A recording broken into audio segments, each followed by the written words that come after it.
Assalamualaikum warahmatullahi wabarakatuh. Kaum muslimin rahimakumullah. Kami Al-Kausar Channel menginformasikan seputar Thariqah Shidhiyah dan kajian ilmu tasawuf. Mudah-mudahan kita selamat dunia akhirat dan menjadi orang yang bertakwa kepada Allah Subhanahu wa Ta'ala. Kaum muslimin rahimakumullah, bersolawat merupakan kewajiban bagi umat Islam karena disyariatkan dan diperintahkan oleh Allah Subhanahu wa Ta'ala. Dan bersolawat kepada Nabi Muhammad SAW adalah satu-satunya ibadah yang sangat agung dibandingkan dengan ibadah-ibadah lainnya, karena Allah Subhanahu wa Ta'ala sendiri bersolawat dan para malaikat juga bersolawat kepada Nabi. Bersolawat kepada Nabi merupakan wasilah. Wasilah itu adalah kedudukan tertinggi di surga yang hanya Allah Subhanahu wa Ta'ala mengistimewakan bagi satu hambanya saja. Sebagaimana dalam hadis Rasulullah SAW pernah ditanya tentang makna al-wasilah, dan beliau menjawab, itu adalah derajat tertinggi di surga yang tidak akan diraih melainkan oleh satu orang saja, dan aku berharap orang itu adalah aku. Hadis riwayat At-Tirmidzi nomor 3612.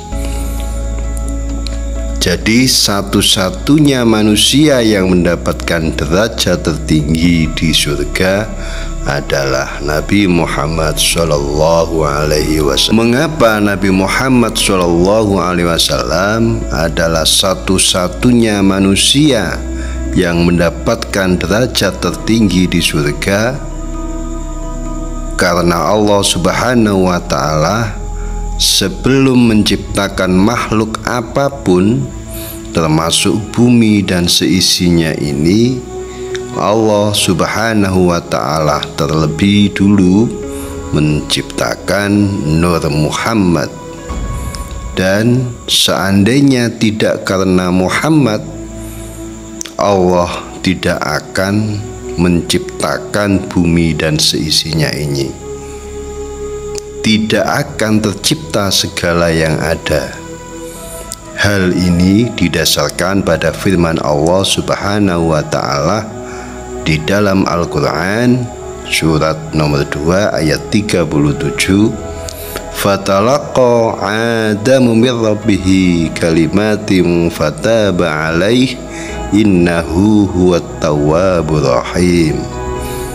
Kemudian Nabi Adam menerima beberapa kalimat dari Tuhannya, maka Allah menerima taubatnya.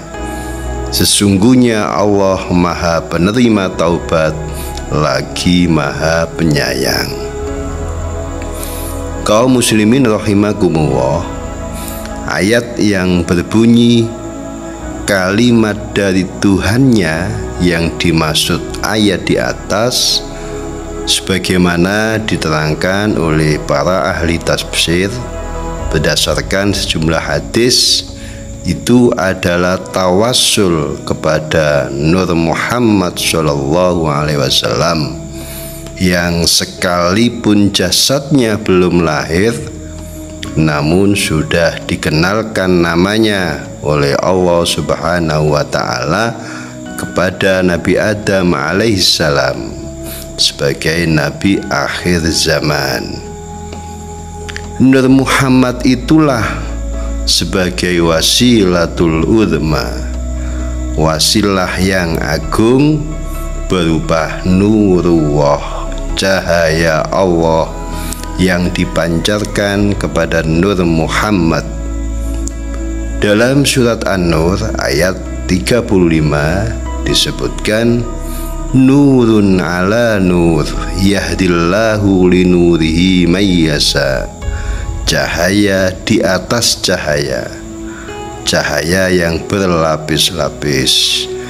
Allah membimbing cahayanya kepada siapa yang Dia kehendaki.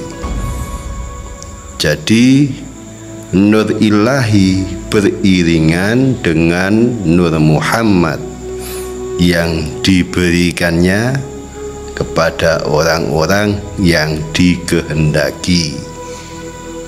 Inilah hakikat wasilah dalam ilmu tasawuf. Pancaran cahaya dari Nur Muhammad, dari Maha Cahaya Nurullah, yang merupakan tali rohani yang sambung menyambung, rantai berantai dari rohani Rasulullah kepada para aulia dan guru-guru mursyid. Kaum muslimin rahimakumullah, mari kita dengarkan mau'izah dari beliau sang mursyid Thariqah Shiddiqiyah Syekh Muhtarwah Al-Mujtaba radhiyallahu an, penjelasan singkat tentang Nur Muhammad dan hakikat wasilah.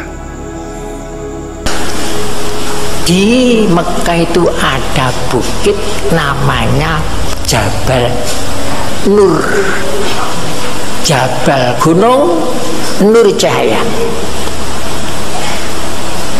Guanya namanya Gua Hira, namanya bukitnya Jabal Nur. Di waktu bulan Ramadan itu Allah kan menamakan dirinya Nur. Allah Nur samawati wal ardh. Kemudian Allah menurunkan wahyu. Wahyu itu nur.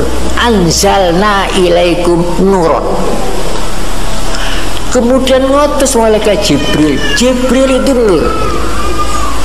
Khuliqatil malaikatu min nur, menurut sabda Rasulullah.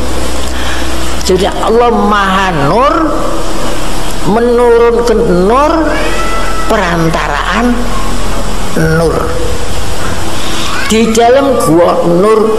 Dan Muhammad itu sendiri Nur Muhammad dalam Al-Quran. Qad ja'akum minallahi nurun, dalam surat Maidah.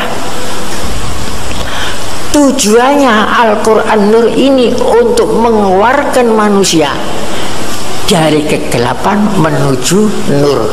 Baca sendiri dalam surat Ibrahim ayat nomor 1. Liyukhrijan nasa minaz zulumati ilan nur. Jadi numpuk. Muhammad itu bahrun nur, lautan nur.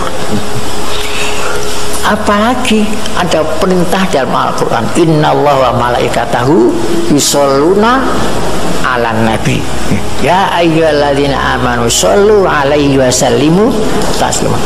Allah Maha Nur itu berselawat kepada Nabi, dan seluruh malaikat jagat ini berselawat kepada Nabi.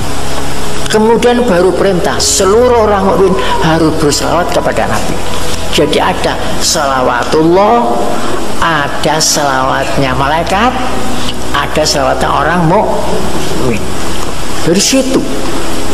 Jadi kalau kita membaca selawat itu, cahaya dari sumber cahaya ini mantul kepada kita. Allahumma sholli wa sallim ala sayyidina Muhammadin sirajan munira wa ala ali. Sirajan itu matahari. Jadi Nabi Muhammad itu matahari ruhani, seperti di dalam tiba itu. Anta syamsun anta badrun anta nurun fawqa nuri anta irun anta misbahus suduri. Jadi engkau adalah mentari, anta syamsun, anta badirun, engkau bulan purnama. Jadi Muhammad sirajan munira. Sirajan itu matahari, matahari rohani.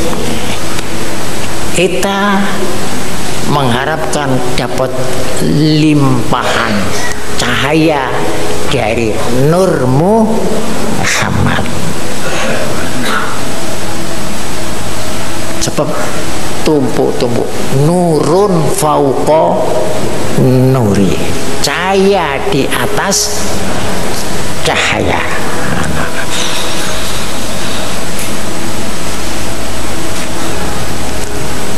Itu sebagian kecil manfaatnya sholawat.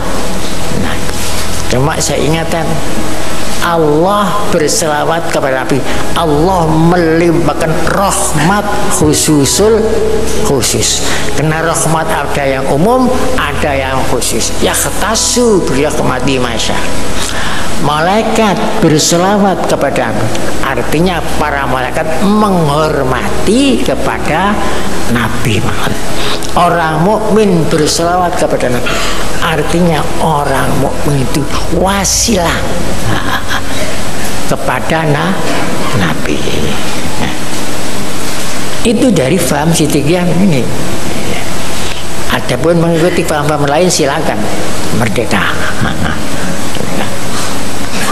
Napa sampai mengikuti paham ya ndongakno Kanjeng Nabi monggo mawon, monggo mawon.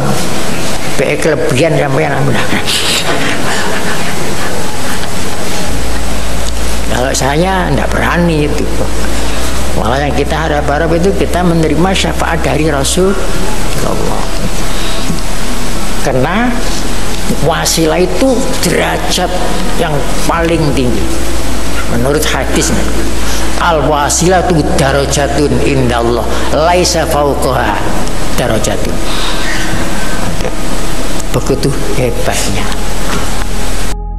Kaum muslimin rahimakumullah, demikian tadi mau'izatul hasanah dari beliau sang mursyid thariqah Siddiqiyah, penjelasan hakikat Nur Muhammad dan wasilah.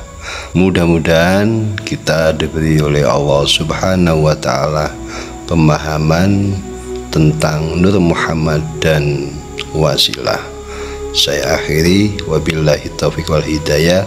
Wassalamualaikum warahmatullahi wabarakatuh.